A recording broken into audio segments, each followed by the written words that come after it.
Name me a single objective we've ever set out to accomplish that we failed on. Do you regret not sounding the silence? I do not.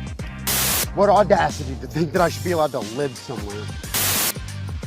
What has Joe Biden and the Democrats in the administration failed on? I can't think of anything. California is totally crumbling. The Nancy Pelosi Federal Building put out an interesting announcement to their employees. Los Angeles has to pay $11 million to a hotel that homeless people destroyed, and Housing First doesn't work. Also, the Maui guy who didn't sound the alarms resigned. We'll get to all of that on this jam-packed Friday. Coming up on this episode of Daily Caller Live, my name is Jobob. Daily Caller Live starts right now. Here we go! Might be the only brown guy on earth named Jobob. That is actually their name, Jobob.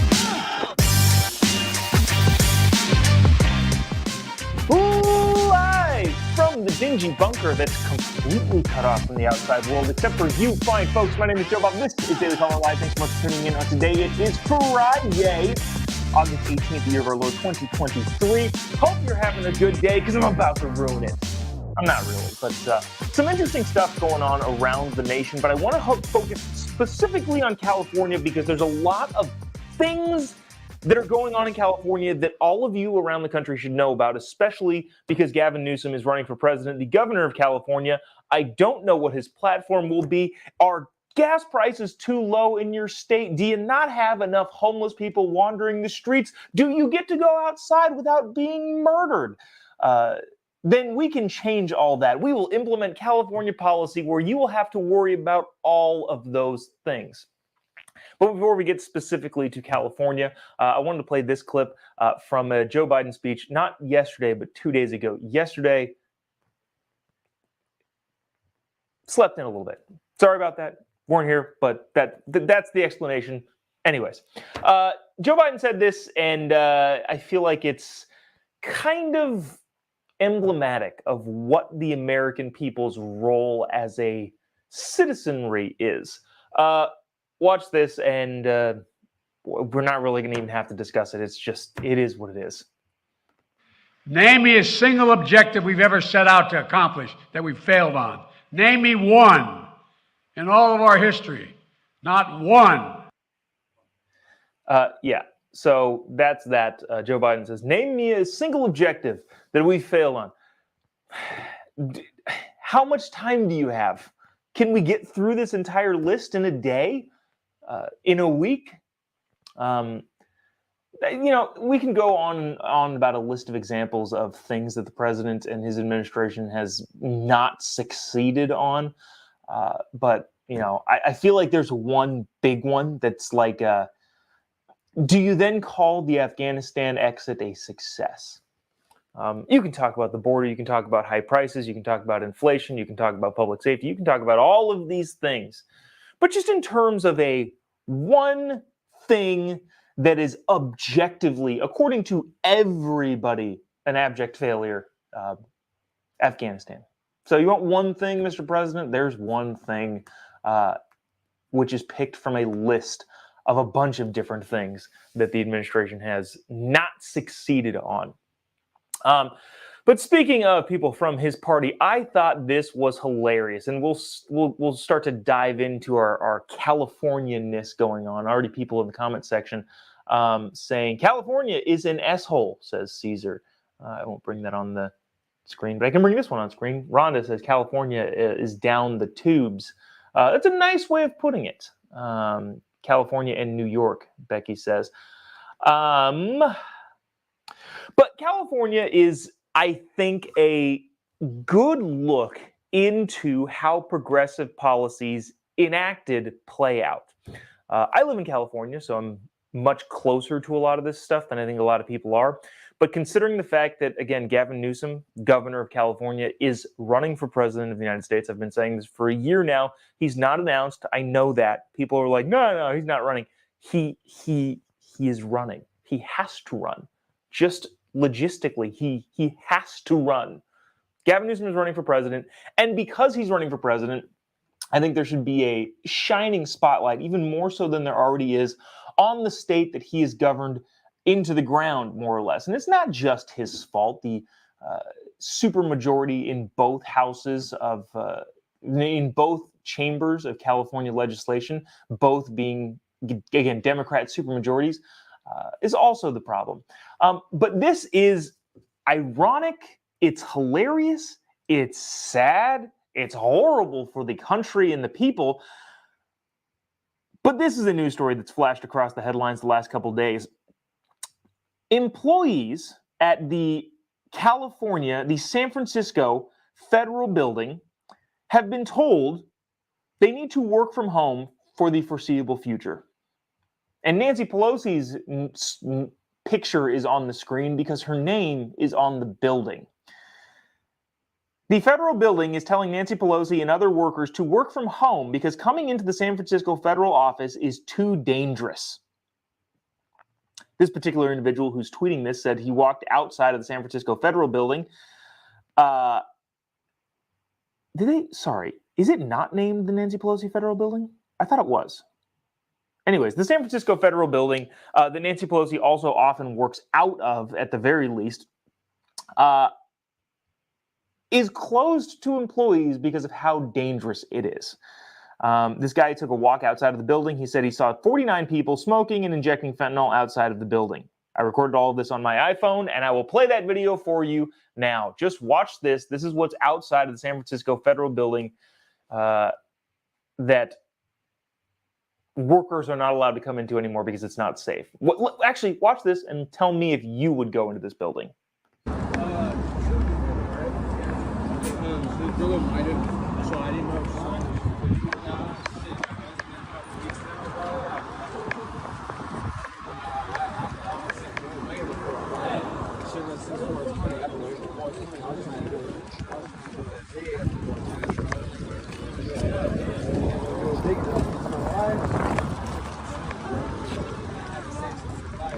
Yeah, it continues on like this for a little bit. It was quite today.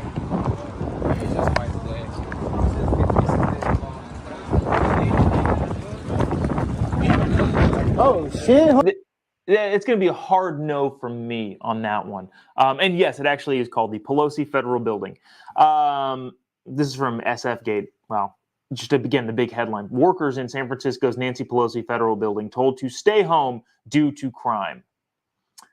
The downtown area is not safe. The conditions of the downtown area, which houses the U.S. Federal Building, is no longer safe for employees to come to work. It includes the U.S. Department of Health and Human Services, the Department of Labor, the U.S. Department of Transportation, and many other federal government jobs. Bottom line is they received a memo from the Assistant Secretary of the building saying, hey, you better not come in to work anymore because you might get stabbed on your way into the office. Again, not funny, not something to make light of, but holy cow. The irony, the I told you so, just fascinating. But it doesn't end there in California. That is the San Francisco Federal Building, the Nancy Pelosi Federal Building that workers are not allowed to come into because it's too dangerous. But on the other side of the state, not east to west, but north to south, in Los Angeles, California, another story arises. Do you remember Project Room Key by any chance? It was a federal project, specifically in California, funded by FEMA, to quote-unquote house homeless people in hotels.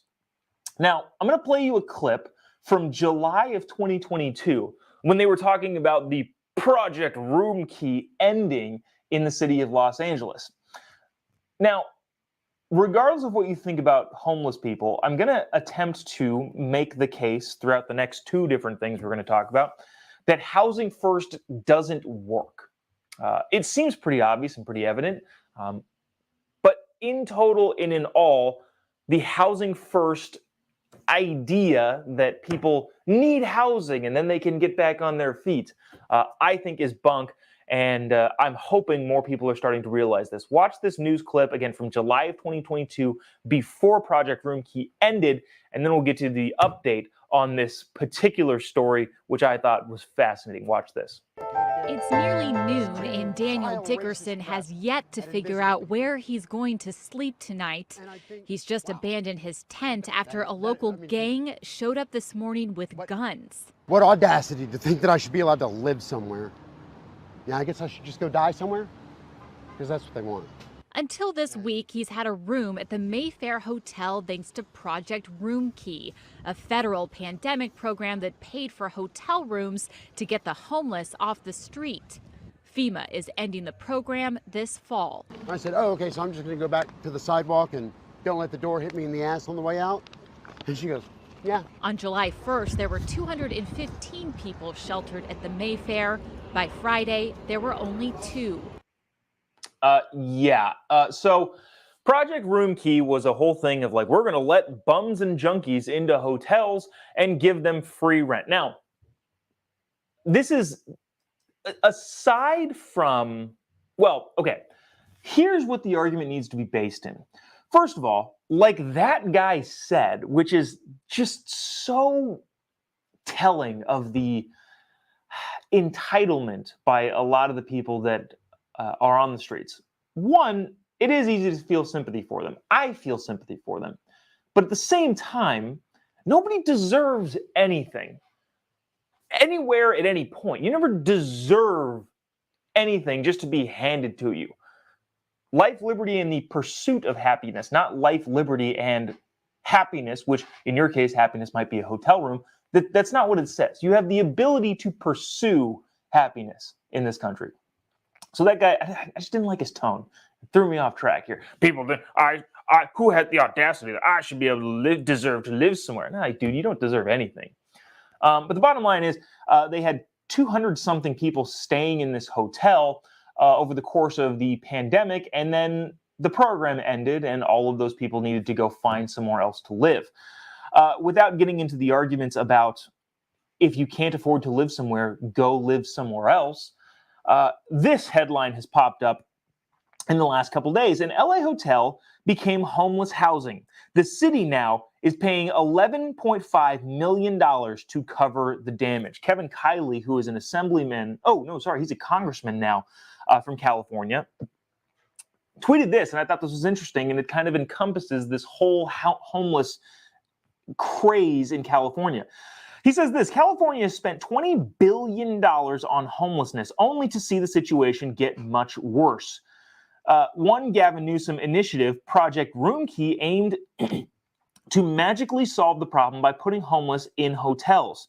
This didn't lead to permanent housing, but it did wreak havoc on the hotels and the surrounding areas. The Mayfield in LA suffered $11.5 million in damage paid for by the taxpayer on top of the cost of the program.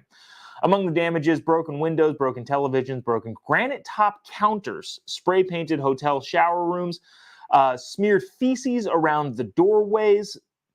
The LA Times described the items like vases being hurled from the windows and scenes of open-air drug use, discarded hypodermic needles, antisocial behavior, and criminal activity. At the end of the day, the program did not work to actually make anybody's lives better. They just had a temporary, quote-unquote, solution that I would argue is not a solution, that resulted in tons of damage to property and then ultimately the taxpayer. And the question is that worth it? There's been several studies, but this whole idea that housing is the number one thing that people need. Well, first things first, that is operating under the assumption that the government can get housing at a reasonable and affordable price to the taxpayer. I think there's some stat that says it's like $600,000 to $700,000 to house one person in a quote unquote permanent housing situation. And that is not saying that they're going to be drug tested. That is not saying that they need to look for a job. It is just giving somebody something that the majority of Americans have to work very, very hard for. Kevin Kiley also, again, at the very beginning pointed out that California has spent $20 billion to, quote unquote, fight homelessness. And now, if there were a situation in which you could say that, oh, this is benefiting, it would be that homelessness has gone down, right? $20 billion, right? Homelessness has to have gone down in the state, right? No. Homelessness has doubled in almost the last 10 years. California obviously is the most populous state in the union, so it's expected to have more just on a per capita basis.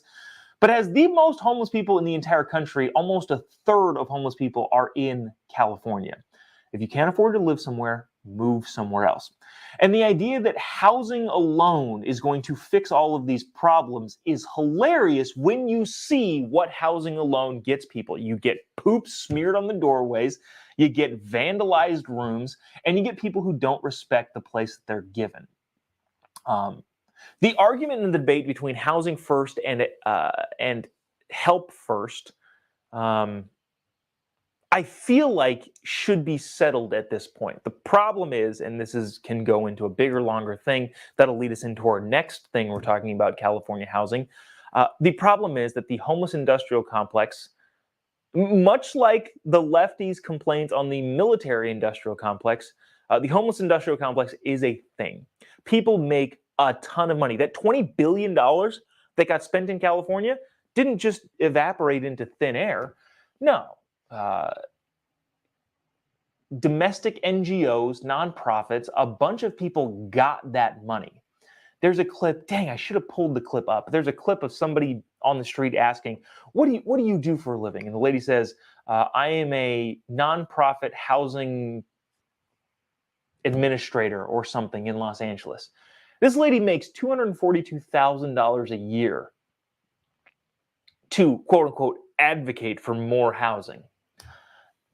And so I think what I'm ultimately saying is housing first is proven to not have worked, but we can't stop it because so many people are on the slush fund of getting rich off of the taxpayer dollars getting spent to build housing.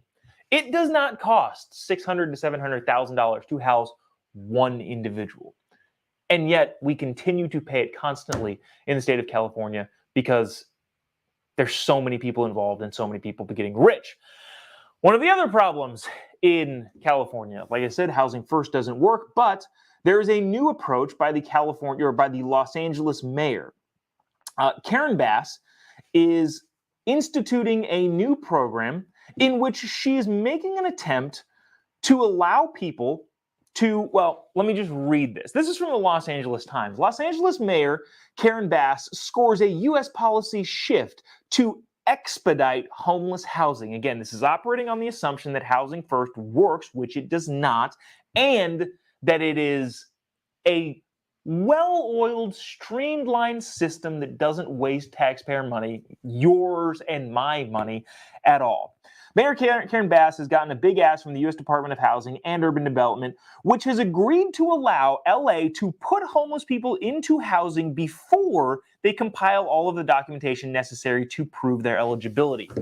In other words, L.A. is going to be on the forefront of a new policy that says people are allowed to go into the housing, the permanent, quote-unquote, homeless housing, before they can prove that they're eligible for the housing. Now, the argument for this is that, well, there's such a backlog of people and so many units are sitting empty because the paperwork is so extensive and you have to do this and that and there's bureaucracy. But rather than fix the bureaucracy, rather than fix the problem, they're going to say, okay, no, you can just come in here and hopefully your paperwork goes through. Here's the biggest problem I have with that. Once something is instituted by any government entity, it does not go away. Ever, ever, ever. Was it Milton Friedman? I forget who says it. It's Keynes. Keynesian is the communist and Milton Friedman is the free market guy, I think. I always get those reversed. But one of those guys said that there is nothing more permanent than a temporary government project solution initiative. There's a program. There we go. There's nothing more permanent than a temporary government program, and that seems to be exactly what's going to happen here. The thing is that your socialist light Democrats that run various parts of the country know that. Barack Obama knew that. Barack Obama knew that if he could get the quote-unquote Affordable Care Act, which is almost as bad as the Inflation Reduction Act, as in the Affordable Care Act made healthcare more expensive for everybody, he knew that if he could get that through, nobody would be able to take it out. Remember, Donald Trump in 2020 and in 2016 ran on not get rid of the Affordable Care Act. He ran on repeal and replace. Two things, repeal and replace. I, for one, do not care about replacing. I care about repealing. Just get rid of it. But politically speaking, it is unbelievably difficult to take something away that people have, even if that thing is horrible. It's impossible. It's impossible to do. Barack Obama knew it then. Karen Bass knows it now. The people who are going to get into this housing before they have met eligibility requirements, I guarantee you, will either, one, not get kicked out once they realize the eligibility requirements are not met, or two, the paperwork never gets done as a whole. I can tell you for a fact, if I could bet money on this, I would bet everything I have that either the people will just be allowed to stay in perpetuity, indefinitely, forever, even if they don't meet the eligibility requirements, or none of the paperwork that's supposed to get done will ever actually get done, because that's not the point. What's going to happen here with Karen Bass and her nonprofit voting bloc that commandeers the homeless industrial complex, what is going to happen is those rooms are going to get completely filled up with people who are probably not eligible, probably don't follow by any of the rules, and won't ever get the paperwork done to be able to live in those places. All of those places are going to get filled up, and then Karen Bass, I feel like I'm predicting the future, but it's not. I'm reading a story. In 3 or 4 weeks, Karen Bass will be out saying, we need more housing. All of our units are full. We just need more housing. And she's going to petition the Los Angeles people. She's going to petition the state of California. She's going to petition the federal government for more money to, quote unquote, build more housing at a cost that is astronomical and unsustainable for the taxpayer. And then we're going to get stuck with the bill for building more and more housing and flooding people in who don't deserve it, can work, and aren't eligible for it, because she'll be able to funnel money to a bunch of her cronies that are going to inevitably end up voting for her. Karen Bass is on the trajectory to also run for president at some point. I would say 2028, she probably runs for president, unless Gavin Newsom wins in 2024, in which she can't, in which case she can't. Oh, she'll probably run for governor of the state. Actually, that's probably her trajectory. She's probably going to run for governor in 2026. Anyways, that's what's happening there. California should be under a microscope constantly because the terrible policy seems to be infiltrating itself into so many different places around the country. But bottom line, at the end of the day, none of this stuff works. Housing first doesn't work. Don't buy into the lie that it does.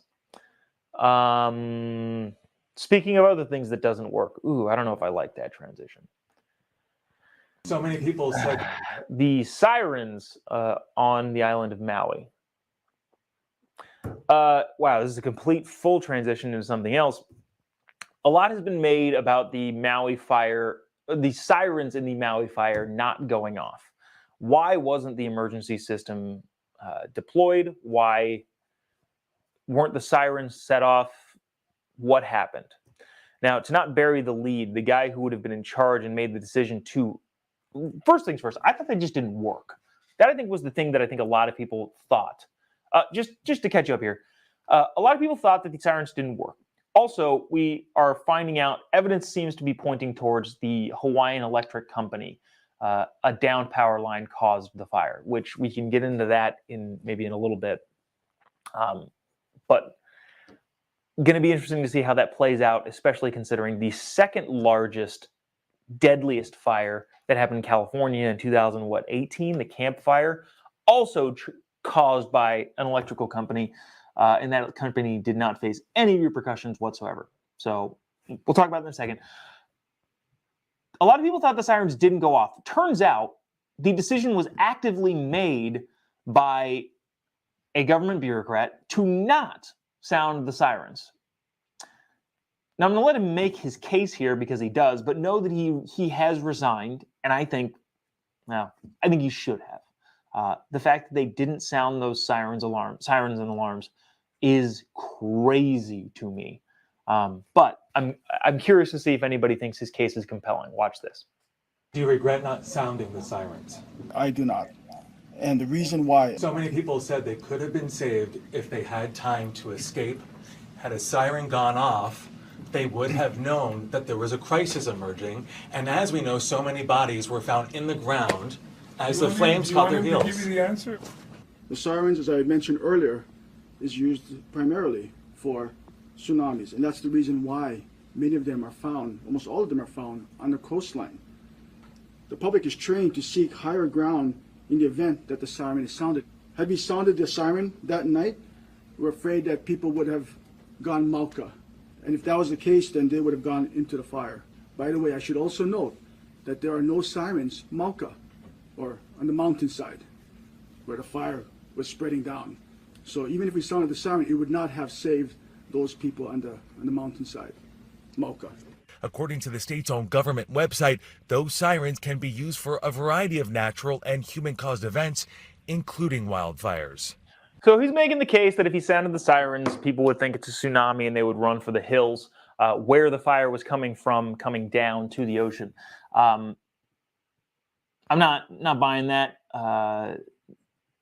Like this report said, that the state's own website said that it could be used for multitude of natural disasters. Had they sounded the sirens, you got to have faith in the people. You got to at least do everything you can to warn them, and then have faith in the people that they won't start going to the hills and then looking and going, oh shoot, that's a big old fire. Maybe that's what the alarm is. Word would have gotten around. People have varying degrees of communication. I know the power was out, but also you got to trust people to be able to save themselves. You got to do everything you can to warn them. I'm not buying that reasoning. But he has since resigned, which is, I guess good, but also like I wish I was surprised that a government bureaucrat made a massive mistake. To kind of piggyback on, we won't get into that. The fallout from the Hawaiian Electric Company is going to be really interesting. So Moody's, which is a investment ratings agency, downgraded the Hawaiian Electric Company to basically a junk stock. In other words, or bond. You shouldn't buy, says Moody's. I read that, and I read that whole analysis of like, here's what we think they're going to be liable for this fire, and this and that and this and that. But given what happened in California just a couple of years ago with the Camp Fire, with Pacific Gas and Electric, PG&E, being blamed for the fire and facing almost zero repercussions, it's going to be really interesting to see if that junk status stays on the Hawaiian Electric Company. If I were to be an incredibly cynical individual, I would utilities companies in blue states specifically are so beholden to government regulation. They lobby really, really hard at the state legislature's office. PG&E does it in California and around the other states that they do business in. And Hawaiian Electric guaranteed does it in Hawaii. PG&E lobbied so hard after the Camp Fire that they ended up ultimately facing zero actual penalty. Yeah, they had to have an insurance payoff, but the insurance covered that. Yes, they had to pay varying degrees of money to people who were affected by it. But in terms of actually the state punishing the company, that never happened. The Public Utilities Commission in California slapped a $200 million fine on them, which in their mind is not a lot. And then 5 weeks later said, yeah, but you're not going to have to pay it. Any of the fines that were actually paid by PG&E to the state went right back to the company to fix their power lines, as opposed to just do it on their own with the profits that they have. All of that is to say, I would be very curious if Hawaiian Electric actually is a junk company to buy now, considering I guarantee you they're lobbying the same way in Hawaii as PG&E was doing in California. And if that is happening, I wonder if they will actually face any penalty that the insurance won't pay out that they already have for the state and for their business. The super, super cynical person that I don't like in terms of how I would think about this would say they're probably going to be fine if you're an investor. I don't know. That's just what I think. Let's see. A lot of people in the comment section saying no, that is a bad argument. From the guy saying people would have run to the hills where the fire's coming from. Yep. That'll do it for us today. Appreciate you sticking around, tuning in. I know it was like kind of California centric, but also I feel like zeroing in on California is super important, considering, again, Gavin Newsom has a decent shot at being the president, which I don't like, but that's just reality. If you haven't already, give me a follow on any of your social media platforms. Just type in JOBOB. You'll be able to pretty much find me anywhere. Tickets also for the Star Spangled Banter Fall Tour are on sale. You can find any of those on just follow me on social media. You'll be able to find all of that. Tickets are selling fast, actually, which is crazy to me, but cool. We're still like 6 weeks out from our first stop in Fallbrook, California. But again, like I said, tickets are selling way faster than event tickets usually sell. So I don't know if that says something about the country, but it surely doesn't say anything about me being funny. Yeah, so head over to those. We're going to Fallbrook, California, Van Buren, Arkansas, Tulsa, Oklahoma, Twin Falls, Idaho, and possibly Miami, but we're not sure on that yet. Or somewhere in the Florida area. So if you live in Florida and you have any suggestions of where we're going to be, I have an off day in the middle of the Turning Point tour, and I'd like to go do a comedy show on like a Wednesday somewhere in Florida. Anyways, so if you live in Florida, let me know where that should be. Appreciate you sticking around, tuning in. We will see you on Monday. Have a great weekend. Turn off the news if you can, but also, if you can't, good luck. We'll see you Monday, same time, same place. God bless America.